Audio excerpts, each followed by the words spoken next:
What's up guys, and welcome back to Tech Plant. Today I'm going to teach you exactly how I acquired so many Pilea Peperomas.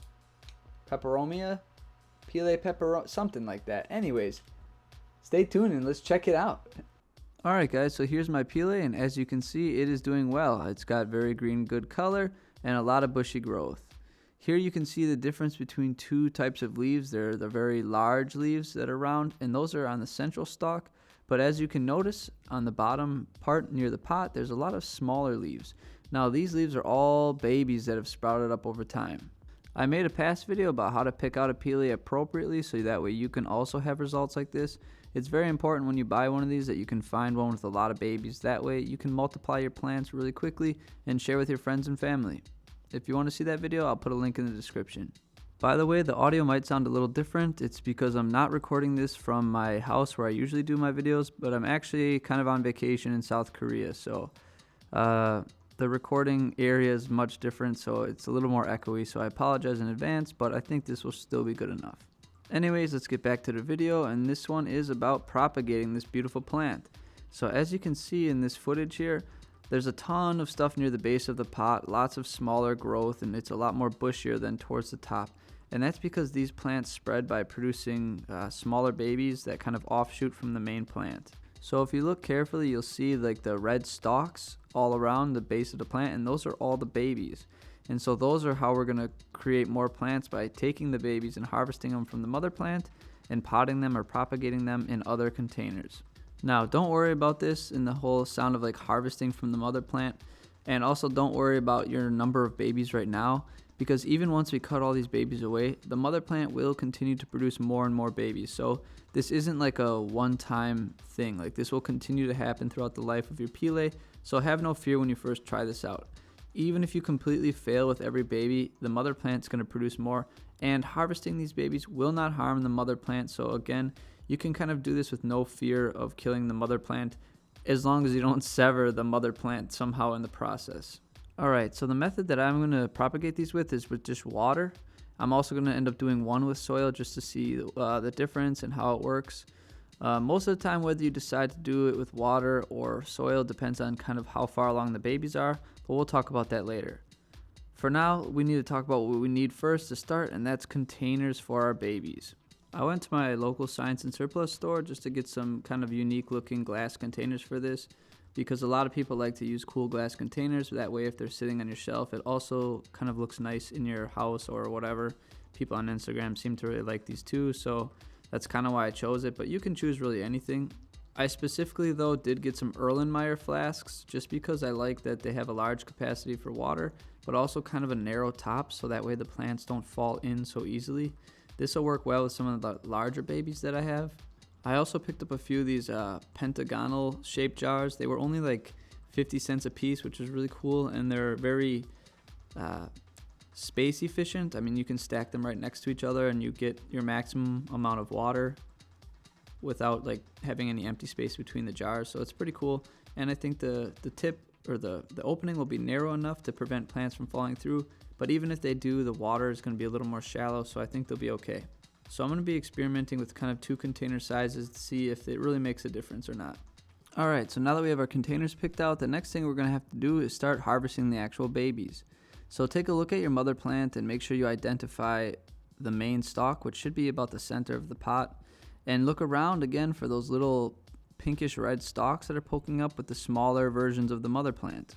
These are the babies, and so in order to cut these things out, you're going to kind of try and follow the stalk where it heads under the soil, because we're going to cut a chunk off kind of underneath the soil, so we have like an inch or so of the main stalk that's already beneath the soil level, because that's kind of where the roots are going to want to come out.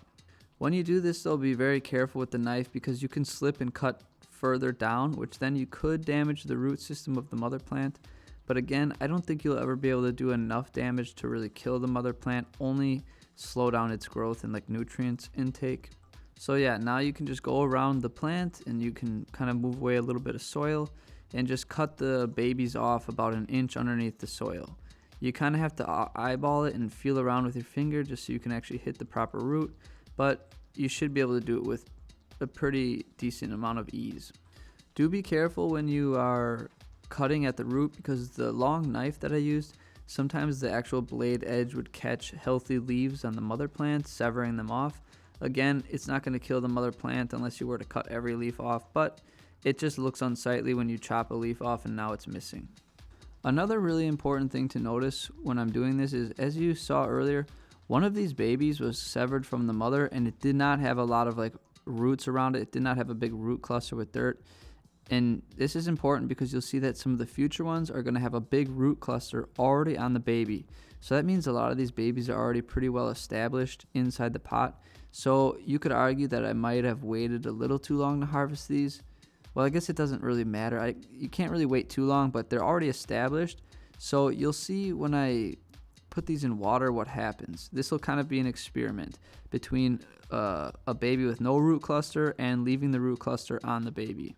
Because I believe that these are pretty far along, I'm actually going to try just sticking one with a solid root cluster right into some soil just to see if there's any real difference between water and soil at this point. If the babies were more young, I would say that they almost all would need water, but you can see that most of these have a root structure. But we have them all in water for the most part, so let's just see what time does and let's see how our experiments play out. Alright guys, so 8 days has gone by and you can see that they are still alive and doing well, but we do have an issue and it has confirmed our experiment.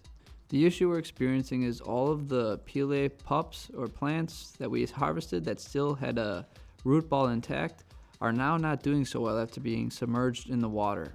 This is something I figured would happen just because most roots are either, when they kind of form, they form whether they're underwater or above water, and you can't just switch them vice versa. Well, at least you can't take roots that were formed outside of water and then plunk them underwater because they're just not ready for it and they usually start drowning. And that's exactly what's happening in this case.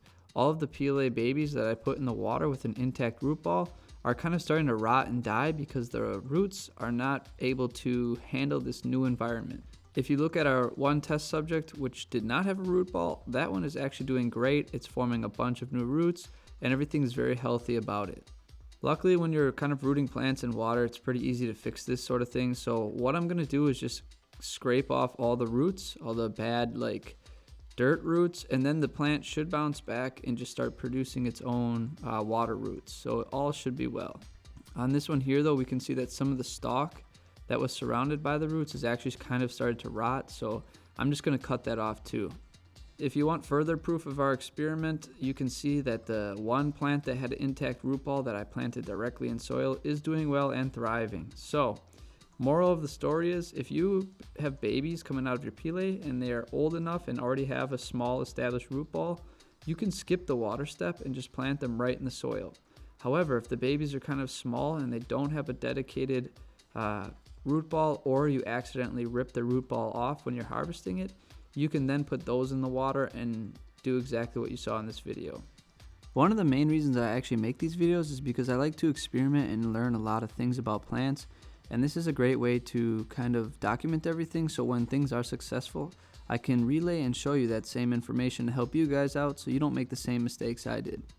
It's been about 4 more days, and I wanted to show you the mother plant just so you can see how fast these things produce babies.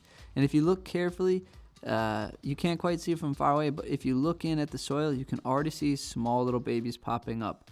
I think it's pretty crazy how fast these things actually produce plants.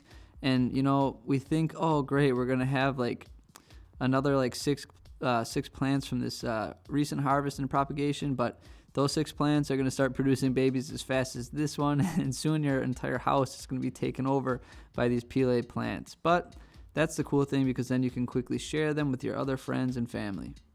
Alright guys, about 2 months has passed since the very first footage you saw when we actually harvested the babies. Admittedly, it's probably been a little too long. I would have ideally probably tried to plant these 2 weeks earlier. The plants at this point have one heck of a root ball around them, and they're all healthy and none of them are rotting, so that's good. We managed to eliminate all of the root rot off of the few that were kind of suffering from it. When you saw that I ended up putting kind of more air style roots into the water, which damaged them, so they recovered really nicely from that, and you can see all the plants are alive and well. However, because I've had them in water for so long and they haven't gotten any nutrients or anything, they are kind of yellowing ever so slightly, but I don't think this is going to damage the plant permanently in any way, so I'm really not too worried about it. If you look at the leaves and you can see how the veins are kind of darker but the actual leaf is a little lighter, this is a sign of kind of either too much water or some sort of like mineral deficiency. So we do need to get these in soil pretty soon now, just so they can start to grow naturally and get the resources that they need from the soil. So what you're going to need is some pots. I'm just going to use some cheap plastic pots because it will not be the permanent home of this plant. These are going to do a lot of growing over the next probably 2 to 4 weeks, so don't pick out your favorite pot at the store that costs like $10. Wait, use something cheap now because the plant has got a lot of growth to do before you can really put it in its kind of permanent home. Alright guys, the next thing is going to be our soil. I use kind of an outdoor mix, but just a little bit because it has kind of like a compost in it. So it has a lot of nutrients for the plant when it's starting out without me having to dump a bunch of fertilizer in. I feel it's a little more natural. And then I also add in some vermiculite just so that it has some kind of water retention. Maybe about 1/4 of my total soil, I add that much vermiculite to it. Maybe less. I'm not quite sure. I've just kind of always been winging it. And then on top of that, I also add a bunch of cactus mix just because I like the draining properties of it. And it sounds weird to have vermiculite added with cactus mix just because I'm adding water retention to water drainage. But for whatever reason, this mix works really well for me indoors, so that's just what I've been doing. And then I guess for the last step is just to take your pots. I'm not going to add anything in the bottom of these pots just because they're temporary and it's really kind of unneeded. There's a lot of debates about whether putting rocks in the bottom of your pot helps with drainage, but I think most of the studies say that it actually doesn't. It just raises the water level, but I don't know. I'll do experiments on that in the future. But anyways, I'm just going to dump some soil in there into the pots, and then I create a pocket for each plant, and I make sure that I get the roots nice and down inside the soil. And then I continue to build the soil up around the plant just so it has a nice sturdy base and hold in the tiny pots. Then obviously once you have it in there, you're going to want to water it really good. That way you don't kind of shock the roots.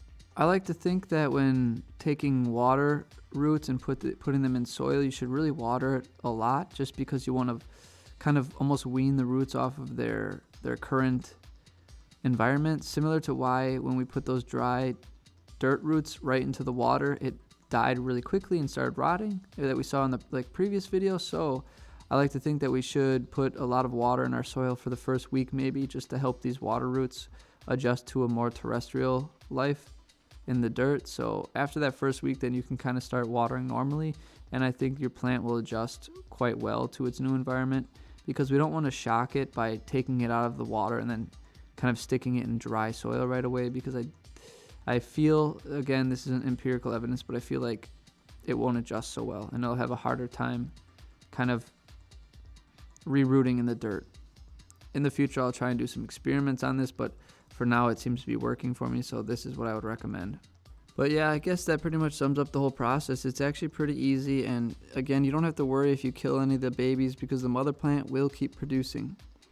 These plants that I have now are getting pretty old, but again, I'm in Korea right now, so I can't really show you an update, but I can promise you that they're getting huge, and when I do return back to the USA, I'll do a big update on these plants, so make sure you subscribe so you can see them. And it's actually going to be a pretty big surprise for me too, because I'll have been in Korea for 3 months by the time I get back to the US, so there's going to be a lot of growth time, and I really hope that my family doesn't kill them, because that would be very sad.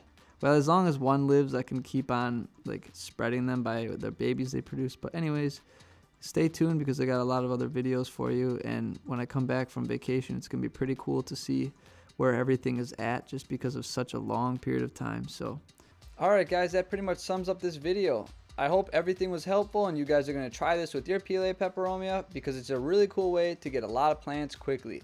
As you can see, they've already matured very fast, and the mother plant is already spitting out tons of new baby plants. This is a great plant if you want to share with your friends and family, and it's really easy to give up some of them and you don't have to feel greedy because you're going to have a lot of them. You're just going to overwhelm your house over time. So guys, I hope you enjoyed this. If you liked it, hit the like button. If you want to see more, hit subscribe. As always, I hope your plants go strong and healthy. See you next time.